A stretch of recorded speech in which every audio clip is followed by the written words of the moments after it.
Bonsoir, bonsoir à toutes et à tous, bienvenue, c'est Sens Public, votre rendez-vous de débat, de chroniques et de reportages, 90 minutes, de grands thèmes pour donner du sens à l'actualité grâce à nos experts et aux journalistes de la rédaction de Public Sénat. Et voici le sommaire de ce 10 décembre. Emmanuel Macron veut nommer un Premier ministre dans les 48 heures, c'est ce qu'il a dit aux participants de cette consultation organisée entre partis politiques à l'Élysée cet après-midi. Ils étaient tous là, sauf le Rassemblement National et la France Insoumise. Comment éviter une nouvelle censure? La question reste de mise. L'arc républicain semble d'ores et déjà enterré. Fallait-il forcément qu'Emmanuel Macron mène ces discussions? On en débat dans une minute. Et puis dans la seconde partie de notre émission, la nouvelle donne au Proche-Orient. La chute de Bachar el-Assad accentue l'incertitude dans la région. La Syrie attise les convoitises et le président turc ne se prive pas de le rappeler. À cette occasion, je considère qu'il est de mon devoir de rappeler à tous ceux qui ont les yeux rivés sur les terres syriennes. En tant que Turquie, nous avons fait de grands efforts pour amener la Syrie à son niveau actuel. Israël, Iran, mais aussi bien sûr les États-Unis et la Russie. Pour tous ces acteurs, les cartes sont rebattues en Syrie et au Proche-Orient. La Syrie peut-elle retrouver son unité? Qui sont les vainqueurs? Jusqu'où ira le domino provoqué par les attaques terroristes du 7 octobre? Ne ratez pas l'analyse de nos invités, ce sera dans 3 quarts d'heure. Mais d'abord, cette nouvelle méthode que nous vend l'Élysée. Au-delà de la com, une réalité des partis qui normalement se combattent étaient réunis dans le salon d'hiver de l'Élysée. Bon, ça s'est plutôt mal passé, Jérôme Rabier. 2h30 de réunion à l'Élysée avec un objectif pour Emmanuel Macron, trouver un accord pour que le prochain Premier ministre ne soit pas censuré. À l'exception du RN et des Insoumis, toutes les forces parlementaires étaient autour de la table. Et à la sortie, les Républicains rejetaient tout gouvernement dans lequel des Insoumis seraient présents ou qui porteraient le programme du NFP. Pour la suite, tout reste ouvert. Éviter que ce soit les semeurs de chaos qui mettent et qui fassent tomber des gouvernements tous les 3 mois. Pour le reste, un contrat de gouvernement, c'est une autre question. Et celle-là, elle ne peut se discuter qu'avec des gens qui partagent quand même la même vision des choses. Côté écologiste, ils ont confirmé qu'Emmanuel Macron nommerait un Premier ministre dans les 48 heures, mais que sur le fond, il n'avait pas eu d'avancée des macronistes. Je sors sans pouvoir vous dire que le camp présidentiel a bougé d'un iota sur rien. Je suis désolée de vous l'annoncer, je suis désolée surtout pour les Français qui nous regardent et qui disaient tiens, changement de méthode, le président peut-être veut changer sur le fond, sur la forme, etc. Avec les socialistes et les communistes, ils ont à nouveau réclamé un Premier ministre issu du NFP sans obtenir aucune garantie. Mais sur la méthode du futur gouvernement, l'idée de ne pas utiliser l'article 49.3 pour faire adopter des textes semble avancer.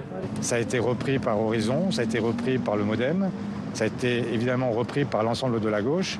Et donc il y a peut-être là une piste d'atterrissage pour une méthode nouvelle qui permettrait au Parlement de retrouver tous ses droits. Tous les participants ont souligné que les discussions programmatiques auront lieu plus tard avec le prochain locataire de Matignon et que c'est seulement à ce moment-là qu'ils pourront dire s'ils censurent ou non. Et c'est le constat d'une impasse. Comment en sortir? On en débat avec Mathieu Souquier. Bonsoir. Bonsoir. Bienvenue. Vous êtes essayiste, consultant et vous avez contribué à cet ouvrage La France à 20h ou l'heure d'être ensemble, paru aux éditions de l'Aube. Adélaïde Zulfikar-Pasic, bonjour et bienvenue. Bonsoir. Vous êtes directrice générale de BVA France.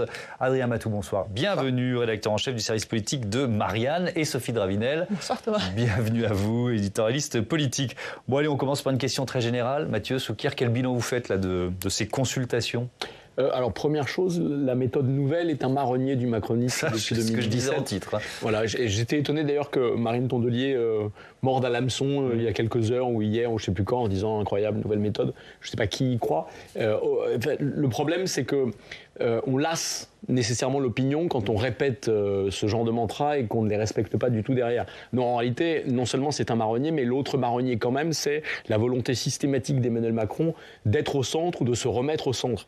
On sort d'une séquence qui était marquée par l'affaiblissement du Premier ministre, et même jusqu'à la chute du Premier ministre, le morcellement des forces parlementaires et par ailleurs l'effacement du président de la République. Et on voit bien que son propre effacement, manifestement, pesait trop à Emmanuel Macron pour qu'il s'en tienne à cela. Or, la séquence politique n'a pourtant pas changé. C'est-à-dire que Michel Barnier a certes été censuré et est en train de sortir du paysage. Pour autant, on ne voit pas très bien à quelle aune Emmanuel Macron considère qu'il reprend en main les choses. Donc il veut de nouveau être maître des horloges et maître du jeu, mais on ne voit pas ce qu'il aurait renforcé. Non, il y a une logique institutionnelle. C'est de nouveau à lui de nommer un Premier ministre. Donc alors, ça, c'est pas absurde qu'il soit de nouveau un peu au centre du jeu. La logique institutionnelle est bien que lui, précisément, nomme un Premier ministre, mais comme certains l'ont dit, encore une fois, ça ne veut pas dire qu'il est celui qui doit le désigner, qui doit le choisir. Et précisément, il est de ceux qui ont largement perdu les élections législatives. On l'a d'ailleurs vu à l'aune de ce qui s'est passé au cours des 6 derniers mois, et donc on ne comprend pas très bien pourquoi il se repose comme pivot central de tout ce qui doit se passer. Oui, Adélaïde Zulfi-Karpacic, c'est pas simple pour vous, j'imagine, de sonder l'opinion en ce moment. Parce que déjà, nous, on a du mal à analyser et à comprendre ce qui se passe. Comment réagissent les Français ? Je ne sais pas si c'est pas simple ou si c'est pas pertinent. En fait, moi, ma lecture, mais après, ce n'est que mon humble avis.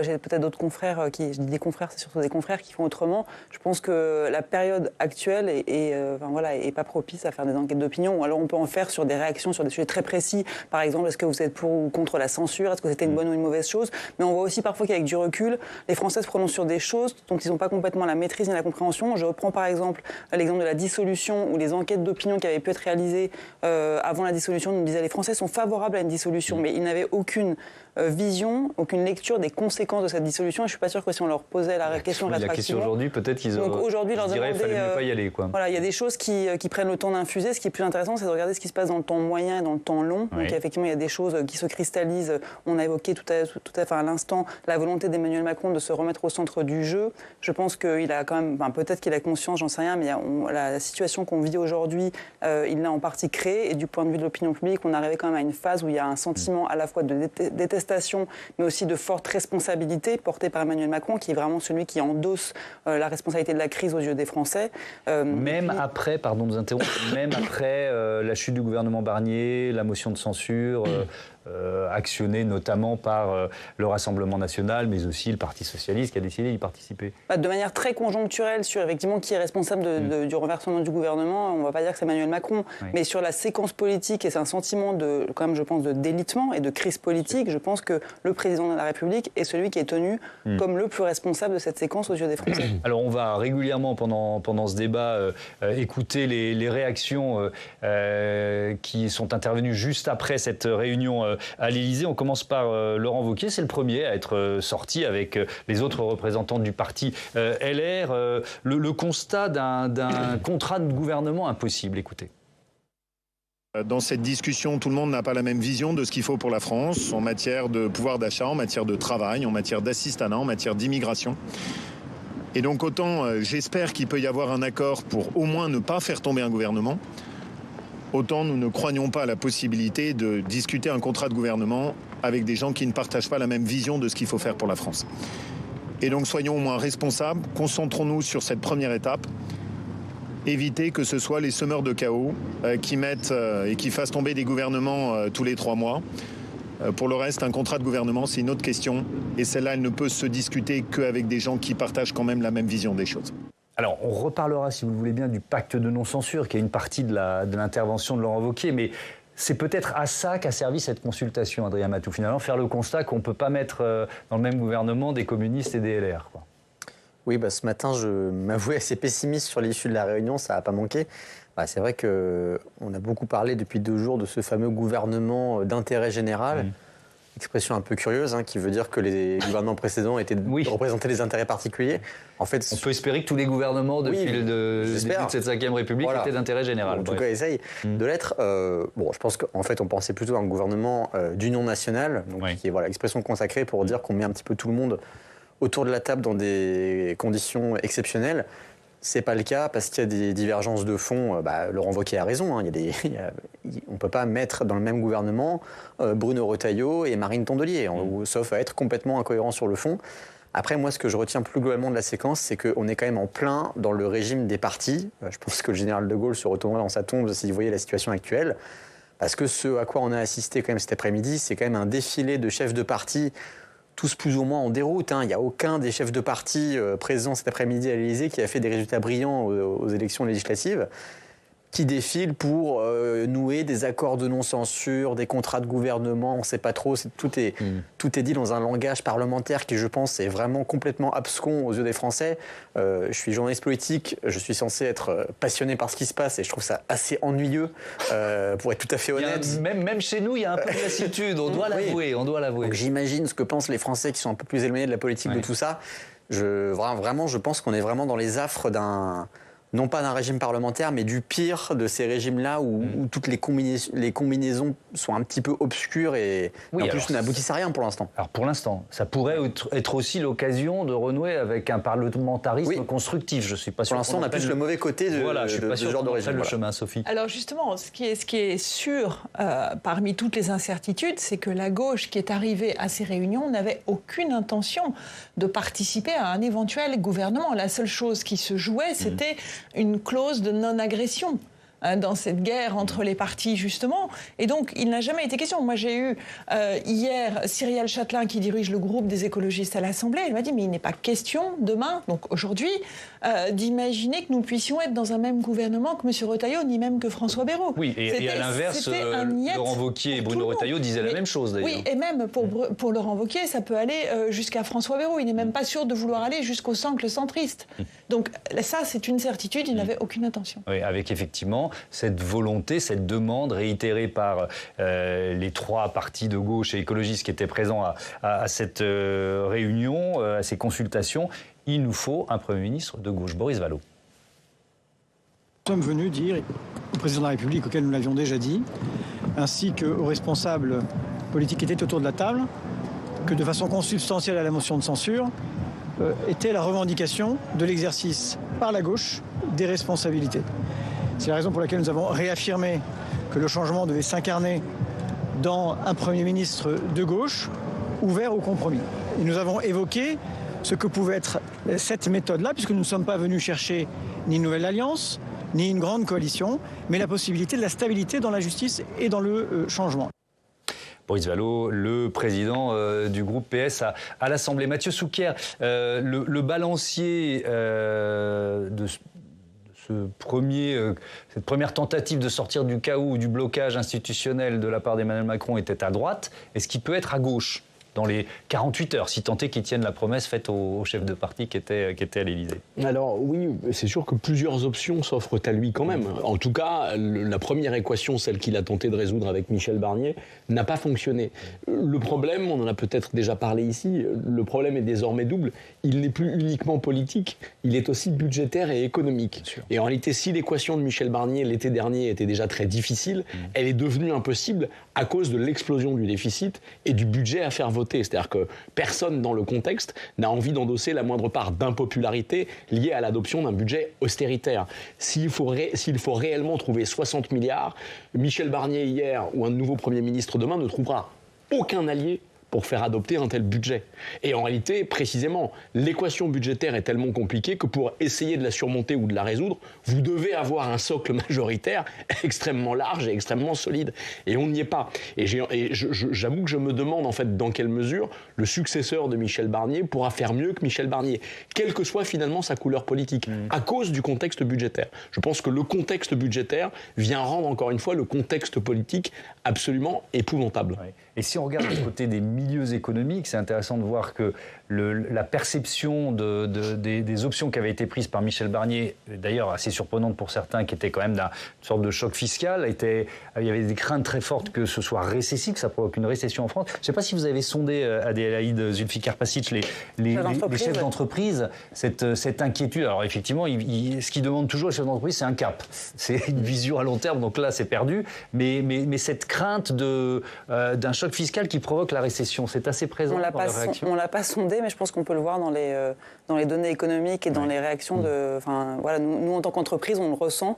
Nos clients ont mis tout à coup un coup d'arrêt sur certaines de leurs commandes, et en particulier celles qui sont un peu plus, on va dire, superflues, donc tout ce qui touche la communication, le marketing, etc. Et c'est très net. Et clairement, la motivation, c'est l'incertitude, les craintes liées à une pression fiscale qui était annoncée sur les entreprises. Donc, voilà, c'est effectivement... Ce qui dit, pardon, un petit complément, ce qui dit qu'Emmanuel Macron, avec la dissolution, n'a pas seulement ouvert un cycle politique, il a en fait ouvert un cycle économique, potentiellement récessif. Et sans l'avoir du tout anticipé. C'est pour partie son bilan alors que politique qu'il torpille, et y compris son bilan économique. Rappelons pourquoi il prononce la dissolution, pour éviter qu'il y ait une censure sur le budget quelques mois plus tard. Et pour clarifier. Bien joué. Adrien Matou, si on a un Premier ministre de gauche, on peut s'attendre à des mesures fiscales assez dures, puisqu'il faut toujours trouver 60 milliards. Oui, alors je pense que cette option est impossible en fait. D'ailleurs, je comprends pas trop le jeu du PS, j'avoue, et je comprends pas trop le jeu du NFP en général, qui consiste depuis juin à répéter on a gagné les élections, on a gagné les élections, on a gagné les élections. Non, en fait, non, ils sont à quasiment 100 sièges. Ils sont arrivés en majorité. Alors, ils sont arrivés en tête, voilà, ça c'est incontestable. Maintenant, ils sont à quasiment 100 sièges d'une majorité absolue. Ils n'ont aucune marge de manœuvre pour trouver des alliés. Et en plus, ils sont quand même très divisés entre eux. Regardez aujourd'hui ce que... En deux blocs. Voilà, en deux blocs. Les LFI d'un côté et on va dire les autres de l'autre. Ils sont en train de... Donc personne ne les voit gouverner, ne serait-ce qu'entre eux. Et en plus, ils sont très loin d'une majorité absolue. Donc là, évidemment, je comprends le jeu du PS qui ne veut pas être considéré comme le traître qui fait exploser le NFP et qui se vend comme supplétif du macronisme. Mais c'est une rhétorique qui tourne à vide. Ce côté, il faut nommer un Premier ministre issu du NFP, il faut nommer... Bon, maintenant, on n'entend plus trop Lucie Castel, mais honnêtement, Emmanuel Macron ne voulait pas le faire de base. Là, je ne le vois pas du tout le faire. Et en plus, honnêtement, il n'y a pas de chemin politique pour que ça puisse fonctionner. Éventuellement, il y en a un. De fait, il y en a un qui se prépare, c'est Bernard Cazeneuve. Il était en meeting vendredi dernier du côté d'Évreux. Il était avec Laurence les Insoumis si Bernard Cazeneuve était nommé Premier ministre. Et Jérôme Guedj. Et dans son discours empreint de laïcité, il a tendu une main en disant, non pas à François Bayrou pour participer à un gouvernement, mais pour dire qu'il ne fallait pas détester ses opposants politiques. Après, évidemment, le NFP n'en voudra pas, et encore moins les Insoumis. Oui, ça c'est sûr. Vous vouliez intervenir? Alors, un gouvernement, effectivement, dans lequel il y aurait Marine Tondelier et Bruno Retailleau, ça ne marche pas. On voit bien que ça ne marche pas. En revanche, un gouvernement de coalition dont le centre de gravité serait quand même constitué par une personnalité de centre-gauche et avec la volonté d'avoir un socle commun élargi à des figures non seulement du centre de la Macronie, mais de la droite. Jusqu'à LFI. Non, pardon. Non. Ah, mais du coup, c'est compliqué de trouver une majorité. Non, mais on voit bien, comme vous le disiez vous-même, en fait, on voit bien qu'on a un discours qui a, au cours des derniers jours, totalement évolué, et avec du coup un contraste entre ce que dit la France insoumise et ce que disent toutes les autres composantes de la gauche. Donc, on voit bien Cazeneuve avec François Bayrou. Oui, mais même, je pense qu'on peut aller plus loin. Enfin, on a vu que Fabien Roussel, en fait, les premières déclarations... Fabien Roussel, il s'est détaché depuis longtemps, lui. Mais même Marine Tondelier. Enfin, je suis frappé, en fait, des déclarations des différents leaders de la gauche de ces derniers jours. En tout cas, alors... Oui, ça s'adoucit, c'est sûr. Ou plus exactement, je termine juste. Je renvoie dos à dos la gauche et la droite, les différents leaders de la gauche et Laurent Wauquiez, qui ont tous dit « OK pour participer à un gouvernement quand on est de droite, avec un Premier ministre de droite », et la gauche qui dit « OK pour participer avec un Premier ministre de gauche ». À ce stade, effectivement... On est bloqué. D'ailleurs, il n'y a pas eu de déclaration des membres du Parti communiste qui avaient participé à la consultation en sortant. Ils sont prudents, parce qu'hier, ils ont été un peu vite, ils se sont embellés. L'épisode de la conférence sociale sur la retraite. On a commencé à évoquer les divergences de fond, mais je vous propose de se concentrer pendant quelques minutes là-dessus et d'écouter pour démarrer un Manuel Bompard, le coordinateur de la France Insoumise sur France 2 ce matin, qui disait ce qu'on a un peu dit les uns les autres, c'est-à-dire comment imaginer des adversaires politiques aussi marqués se retrouver au sein d'un même gouvernement, et puis faisait la liste des divergences. Écoutons.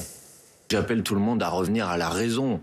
Comment vous pouvez imaginer que vous allez constituer un gouvernement commun dans lequel vous allez avoir les partisans de la retraite à 60 ans comme nous, les partisans de l'abrogation de la retraite à 64 ans comme nous, et ceux qui l'ont mise en place, dans lequel vous allez avoir les partisans du rétablissement de l'impôt de solidarité sur la fortune comme nous, et ceux qui l'ont supprimé, dans lequel vous allez avoir, je peux prendre tous les sujets, les partisans de l'augmentation des salaires et du SMIC, et ceux qui ne veulent pas de coup de pouce pour le SMIC.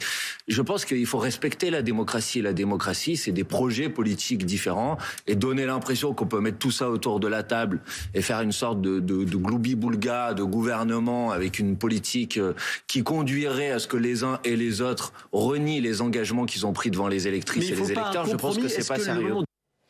Et j'accueille Audrey Vétas. Bonsoir Audrey. Bonsoir. Pour faire ce constat qu'au sortir de cette réunion, de cette consultation, les lignes rouges étaient toujours là. Oui, c'est même une montagne de lignes rouges irréconciliables pour éviter la nouvelle censure. Vous l'avez évoqué, Emmanuel Macron aimerait potentiellement élargir le bloc central sur sa gauche sans aller jusqu'à LFI. Oui, mais voilà, les socialistes ont posé leurs conditions. Je vais vous montrer une interview avant la réunion avec Emmanuel Macron, mais en fait, il disait un petit peu la même chose à la sortie. Écoutez. Nous sommes venus, nous, lui rappeler que les Français ont voté le 7 juillet. Et ils ont voté pour donner un avantage à la gauche et que la tradition républicaine reste d'appeler au pouvoir celles et ceux qui sont arrivés en tête d'une élection. Et donc, nous revendiquons très logiquement le fait que le Premier ministre qui soit appelé à Matignon dans les prochaines heures soit un Premier ministre de gauche. S'il n'y a pas de Premier ministre de gauche, pas de socialiste au gouvernement, ça c'est Boris Vallaud qui l'a dit hier. Il a été rejoint par Marine Tondelier qui dit, je cite, « Qu'irions-nous faire dans cette galère ? Nous ne saurons pas les faire valoir. S'ils ne sont pas au gouvernement, les socialistes sont tout de même prêts à négocier la non-censure ou le non-49.3 à l'Assemblée nationale. Leur seule condition, et c'est la même pour tous les autres partis de gauche, que le futur Premier ministre tienne compte des chantiers prioritaires portés par le nouveau Front populaire, l'abrogation ou la suspension de la réforme des retraites, le pouvoir d'achat, la justice fiscale. Et c'est là que ça coince, parce que les macronistes défendent un totem du chef de l'État, en l'occurrence, pas question de détricoter la réforme des retraites. Et ces lignes rouges du Parti socialiste, elles s'opposent évidemment aussi à celles des Républicains. Oui, Laurent Wauquiez estime qu'un Premier ministre socialiste n'est pas un scénario crédible. Il va même plus loin. Je vous lis un extrait d'une interview qu'il a donnée au Figaro. Il l'a redit tout à l'heure, en sortant de l'Élysée. Notre ligne rouge absolue, ce n'est ni LFI au gouvernement, ni le programme du nouveau Front populaire. Les LR qui demandent aussi une nouvelle loi sur l'immigration, qui sont contre l'instauration de la proportionnelle aux législatives, idée poussée par d'autres partis, vous l'aurez compris Thomas.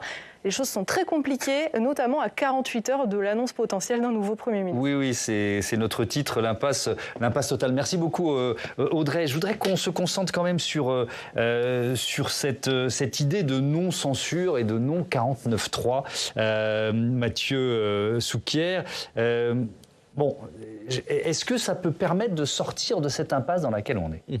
Alors, un gouvernement de coalition, comme il en existe en réalité par exemple au niveau européen, ou comme il a pu en exister dans notre histoire politique, certes avec une architecture institutionnelle différente, mais en réalité ça pourrait fonctionner. Alors évidemment, l'accord de non-censure pourrait être la plus petite voie de passage.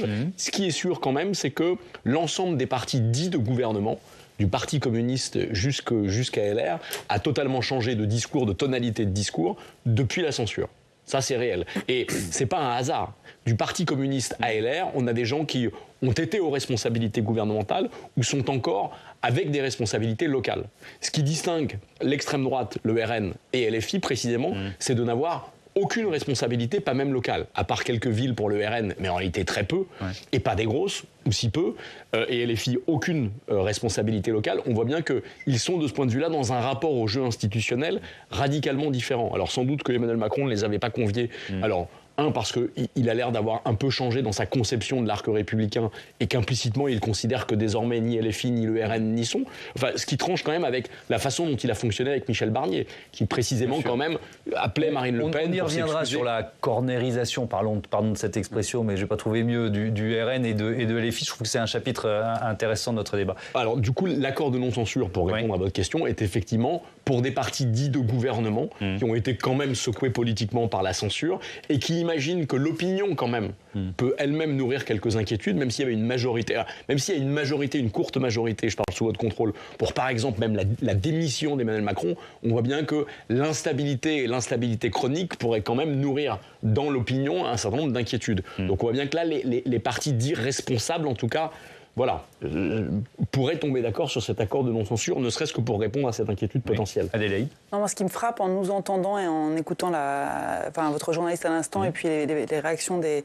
différents partis, c'est que j'ai l'impression qu'on a fait un saut en arrière dans le passé en 2017. Parce que quand on revient, alors si je reviens à moins longtemps dans le passé, la dissolution, Emmanuel Macron voulait clarifier la situation politique. Et je trouve qu'il a clarifié en fait en disant finalement, pour moi, ça signe vraiment doublement l'échec du macronisme. D'une part parce qu'on pourrait se dire aujourd'hui qu'on a un moment politique où ce qu'il a voulu incarner, ce fameux en même temps, si on revient à l'origine de ce qu'il était, qui était je prends le meilleur de la gauche, de la droite, de toutes les formations politiques, et on fait ce fameux gouvernement d'union nationale au service de l'intérêt général, ça serait le moment. Et bon, il en est complètement incapable. Et par ailleurs, on a aussi dit en 2017 qu'on a beaucoup débattu de est-ce qu'on est sur la fin du clivage gauche-droite, est-ce qu'on n'a pas plutôt un nouveau clivage perdant, gagnant de la mondialisation. Je ne remets pas en cause la coexistence peut-être des deux, mais on voit bien quand même qu'on a un clivage fondamental entre la gauche et la droite et qui, voilà, il revient aujourd'hui. Est-ce qu'il est dans l'opinion ou dans les états-majors des partis politiques, ce clivage ? Il est principalement, effectivement, vous avez raison de le souligner, dans les états-majors des partis. On voit souvent qu'il y a d'ailleurs un décalage sur des sujets, notamment je pense à la question de l'immigration, où on a vu au moment du projet de loi à quel point il y avait une dissonance entre des partis et des représentants dans l'hémicycle qui campaient sur des positions très marquées et un peu caricaturales, et un électorat qui était beaucoup plus aligné sur... voilà, donc c'est plutôt effectivement au niveau des partis que ça se joue, mais en termes de valeur, on a quand même des clivages aussi dans l'opinion publique. L'engagement à la fois de ne pas utiliser le 49.3, ça c'est ce qu'ont répété les leaders, notamment écologistes et du Parti socialiste à la sortie de l'Élysée, mais aussi, on a entendu Laurent Wauquiez tout à l'heure, de ne pas censurer. Et alors là, ça devient peut-être un petit peu plus ambigu, Adrien Matou, parce que... à condition que ce ne soit pas tout le programme du nouveau Front populaire qui soit appliqué. Alors là, la marge d'évaluation, elle est quand même assez vaste, quoi. Chacun va donner ses critères en disant voilà, on promet de ne pas censurer, mais attention, s'il se passe ça, on va quand même censurer. Ouais. Bon, ce qu'ils cherchent tous à éviter, c'est la situation que tout le monde redoute à l'Assemblée, qui est qu'on se mette un peu en mode 3e République ou 4e, à censurer chaque Premier ministre qui arrive, qui aurait une durée de vie de quelques semaines seulement.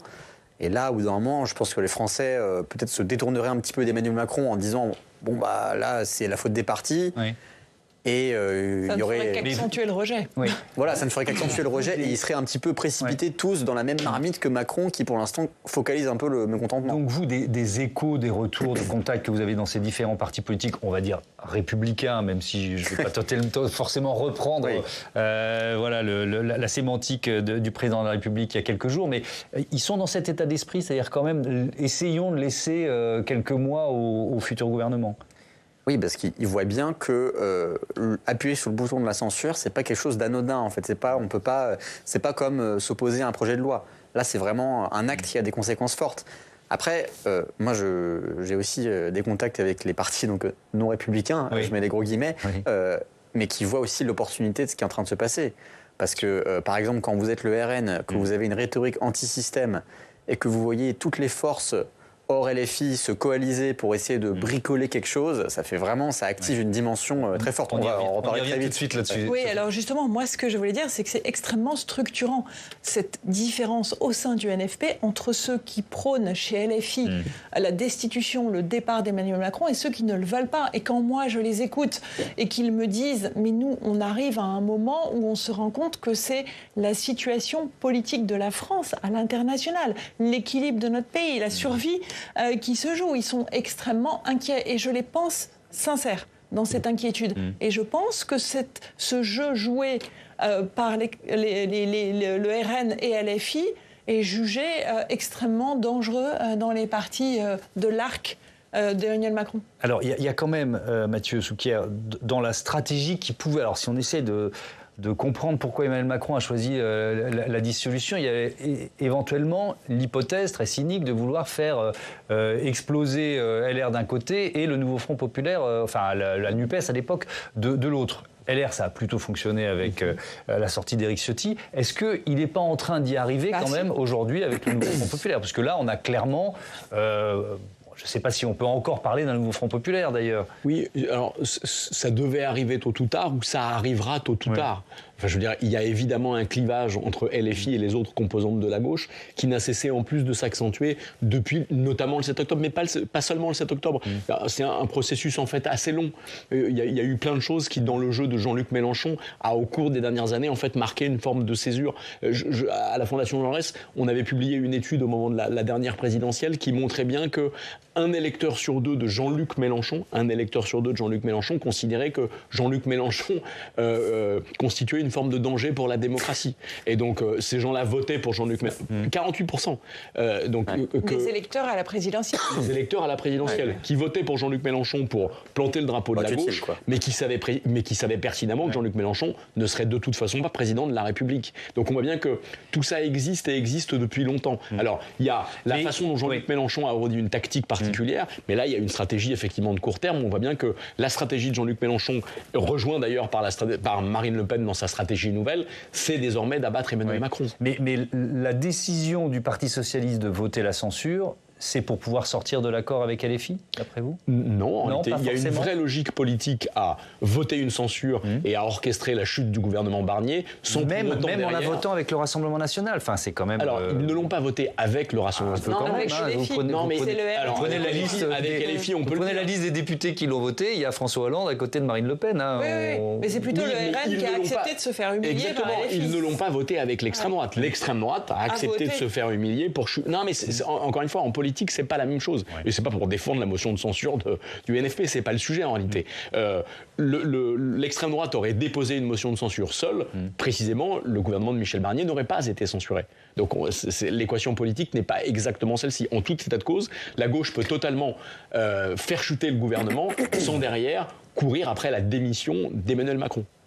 Ce sont deux logiques politiques différentes. Allez, on va parler, on se gardera un dernier chapitre sur le Rassemblement National, mais je voudrais, Sophie, avec vous, qu'on s'intéresse au LR avec ces tensions entre Laurent Wauquiez et Bruno Retailleau. Et vous connaissez, Thomas, le jeu de Go. Est-ce que vous avez entendu parler? C'est l'heure du choix des cadeaux de Noël et c'est l'occasion pour nous de parler, de promouvoir ce jeu de stratégie qui est aussi simple que sympathique, qui est né en Chine il y a plusieurs milliers d'années. Une planche quadrillée, des pions qu'on appelle des pierres et en quelques minutes d'apprentissage, vous avez la garantie d'heures passionnantes de jeu. Sauf que pour notre affaire, c'est bien moins amusant et ça n'a rien d'un jeu de Go, ça a tout en revanche d'une bataille d'ego, voilà. Car c'est bien ce qui se noue, merci.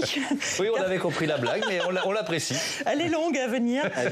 Voilà. Sauf que c'est tout ce qui se noue entre ces deux barons républicains qui sont postés en duel et armés de mauvaises intentions.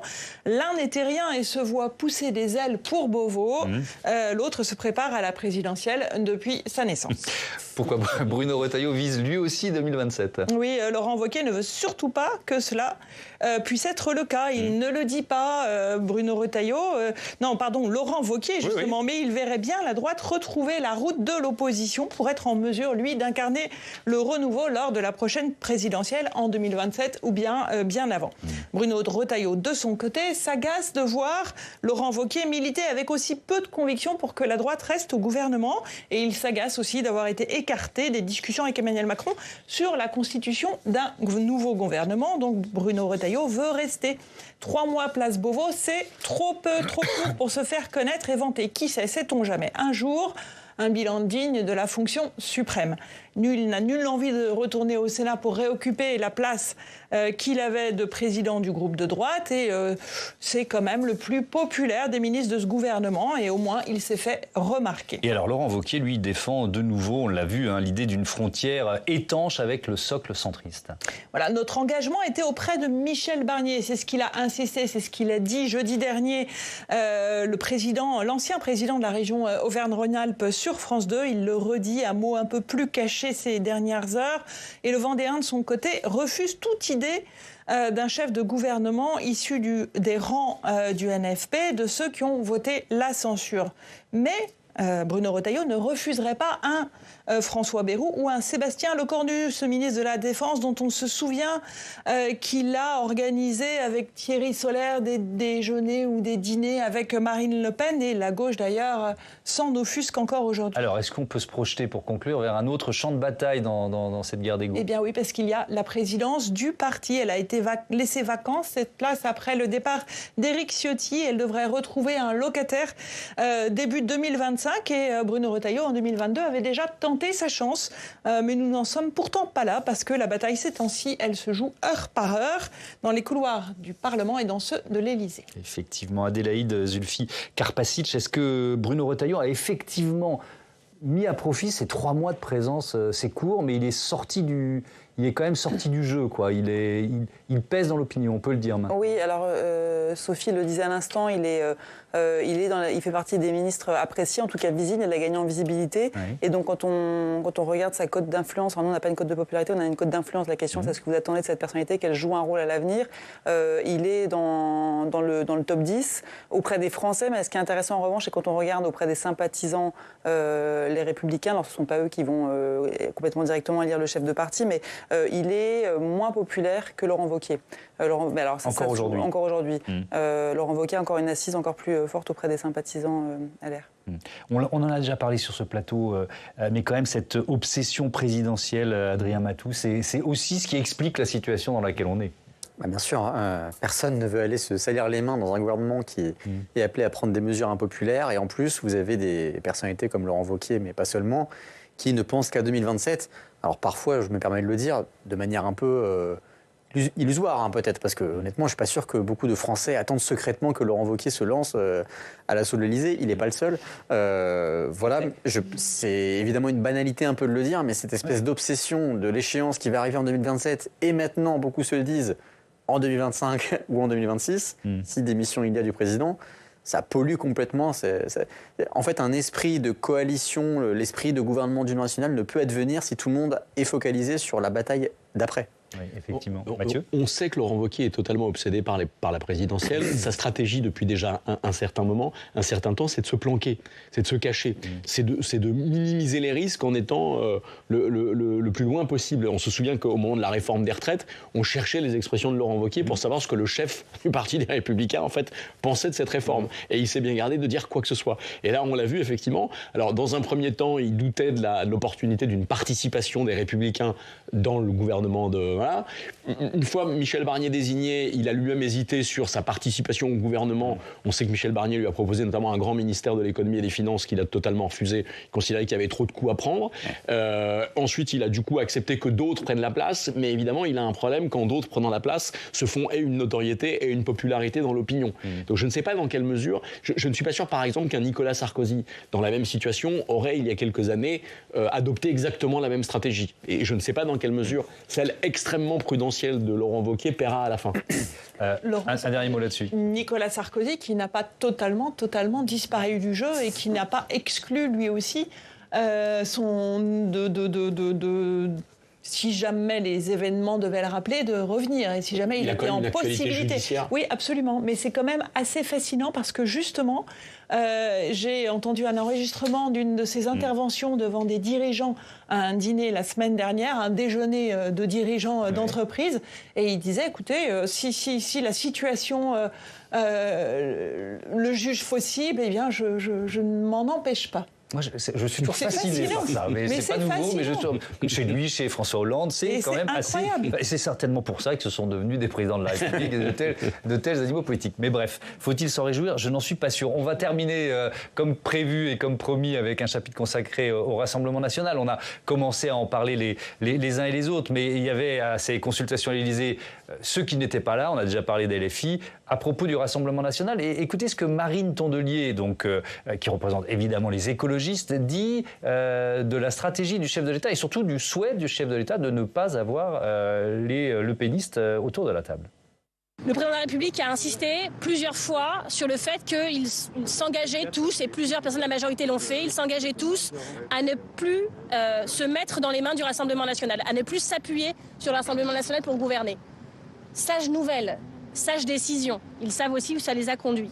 Mais ce qu'on leur a dit aussi, les écologistes, les socialistes et les communistes, c'est que si vraiment leur but était d'enrayer en fait la montée du Rassemblement national, fallait changer de politique.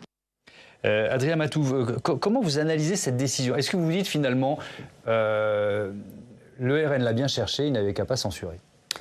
Alors moi, ce que je vais vous dire, ça concerne à la fois LFI et le RN. Oui. Je trouve ça assez curieux parce que déjà, il y a toute la rhétorique de l'arc républicain. Mais cet arc républicain n'a aucun sens en réalité. Déjà, si un parti n'est pas républicain, on l'interdit de participer aux élections. C'est la base. Que je sache, ni LFI ni le RN ne promettent de mettre à bas la République. Comme ça a pu être le cas par le passé, il y avait des partis vraiment ouvertement anti-républicains. Ensuite, cet arc républicain, il change tout le temps de périmètre. LFI, c'était les pestiférés, les antisémites, les pro-islamismes avant les législatives. Entre les deux tours, finalement, on les accueille, on fait front républicain avec eux. Le RN, entre les deux tours des législatives, il faut absolument les empêcher d'accéder au pouvoir. Ensuite, Michel Barnier, il faut les traiter, les électeurs du RN. Après tout, ils sont pas... c'est pas des... Puis on a bien vu qu'il avait poussé la négociation loin avec Marine Le Pen et le Rassemblement national sur le budget. Donc au bout d'un moment, tout ça est un petit peu hypocrite. Et je trouve que ça donne quand même un drôle de sentiment, parce qu'il ne faut pas oublier une chose, c'est que M. Mélenchon et Mme Le Pen sont les deux candidats pour qui votent les classes populaires. Il y a une majorité d'ouvriers et d'employés qui votent pour ces deux candidats-là à la présidentielle. Et je trouve ça un petit peu curieux de voir tous les partis qu'on pourrait avoir cette impression de bloc bourgeois qui se coalisent pour fermer la porte aux classes populaires du gouvernement. Je pense en tout cas que dans la rhétorique anti-système de LFI comme du RN, ça peut être utilisé très facilement. C'est exactement ce que disait Jordan Bardella, le président du Rassemblement national, sur TF1 ce matin. On l'écoute. C'est un aveu, d'abord c'est un aveu de l'irrespect et de l'inélégance du président de la République qui, encore une fois, fait comme si 11 millions d'électeurs n'existaient pas. Quand on est dans une telle incertitude, quand on est dans une telle impasse démocratique, alors on parle à tout le monde. Nos électeurs ne sont pas des sous-citoyens. Donc je trouve que ces propos... Vous y seriez allé ? Chaque fois que la République nous a convoqués, on a répondu à son appel. À chaque fois que le président de la République a souhaité dialoguer avec les partis d'opposition, je veux dire, on a le premier groupe aujourd'hui à l'Assemblée nationale, la première délégation de parlementaires nationale au Parlement européen. C'est normal qu'on puisse faire connaître non seulement les aspirations de nos électeurs, mais également nos propositions. Mathieu Souquier, est-ce au président de la République de choisir ? Ce qui est sûr, vient autour de la table. Ce qui est sûr, c'est qu'Emmanuel Macron a une conception à géométrie variable de ce qu'est l'arc républicain. Il a à plusieurs reprises changé d'avis, et ce qui, pour le président de la République, garant de nos institutions, pose question quand même. Sans doute a-t-il été rappelé quand même à cette vérité d'évidence qu'avec les législatives notamment, si sa majorité relative devenue tout à fait minoritaire, a quand même préservé quelques positions, c'est grâce à un front républicain. Un front républicain qui a mobilisé toutes les forces politiques, à l'exception des LR, contre l'extrême droite. Et donc Emmanuel Macron a pu en bénéficier à ce moment-là. Pas pris en compte ensuite. Pardon ? Pas pris en compte ensuite. Dans la formation du gouvernement, pas du tout. Pas du tout pris en compte ensuite, ça c'est sûr. Il s'en est souvenu le 7 juillet, puis il a oublié dès le 8 juillet. Comme souvent. Absolument. Il s'est juste passé deux choses par ailleurs depuis. Les déboires judiciaires de Marine Le Pen, qui quand même pèsent lourd. Sur sa stratégie. Dans l'opinion d'ailleurs, on verra. Oui. Et deuxième dimension, sur sa stratégie. Sur sa stratégie. Alors, dans son électorat, c'est peu probable. Sûr que non. Chez les autres, effectivement, dans la durée, on verra. En tout état de cause, ça a modifié la stratégie de Marine Le Pen, qui désormais, quand même, elle et ses troupes réclament ouvertement la démission d'Emmanuel Macron. Ou en tout cas, évoque lourdement cette hypothèse. Sur l'effet de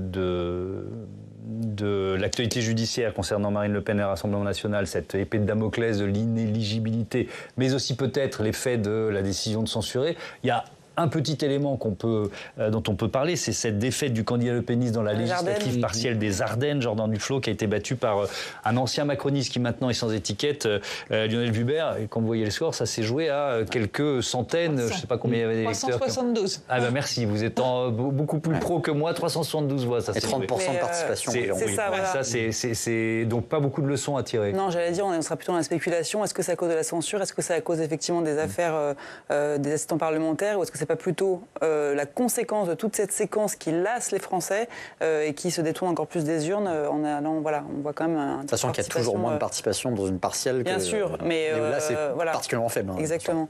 Et pour juste rebondir sur ce qu'on disait sur le RN, moi je trouve effectivement que c'est... Marine Tondelier disait, oui, pour lutter contre le RN, il faudrait changer de politique. C'est un jeu dangereux de vouloir effectivement... il faut quand même se rappeler que le RN est arrivé en tête aux élections européennes, est arrivé en tête au premier tour des législatives, et c'est une sorte de...